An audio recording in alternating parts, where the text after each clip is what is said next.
আজ দুপুরে মহিষের মাংস রান্না করব। তো মহিষের মাংসটা সকালবেলা একদম টাটকা নিয়ে এসেছি। তো টাটকা মাংস আমি সাধারণত বেশিরভাগ মেখেই বসাই, মেখে বসালেই ভালো লাগে। এখানে আদা রসুন বাটা, হলুদ, মরিচ, ধনিয়ার গুঁড়ো, জিরার গুঁড়ো, এলাচি, দারচিনি, তেজপাতা, লং, গোলমরিচ একসাথে দিয়ে ভালোভাবে মাংসটা আমি মিশিয়ে নিচ্ছি। তারপর পেঁয়াজ দিয়ে দিব আর পরিমাণ মতন তেল দিয়ে দিলেই হবে। মাংসটা ভালোভাবে মাখিয়ে একটু সময় ধরে কষিয়ে নিব।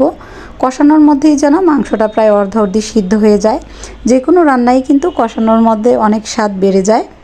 রান্না করতে গিয়ে যদি একটু তাড়াহুড়ো থাকে তাহলে মাংস রান্নাটা আপনি চুলায় বসিয়ে দিয়ে একটা একটা করে মশলা মেশাতে থাকবেন। একদিক থেকে মশলা মেশাবেন, আরেক দিক থেকে পেঁয়াজ কেটে দিবেন। দেখবেন আপনার মাংস সিদ্ধ হওয়ার পাশাপাশি মশলার সাথেও মাংসটা ভালোভাবে কষে গিয়েছে। আমার আম্মুকে দেখতাম যে যখনই খুব বেশি তাড়াহুড়ো থাকতো, এভাবে উনি চুলায় মাংস বসিয়ে রেখে একটা একটা করে সব ধরনের মশলা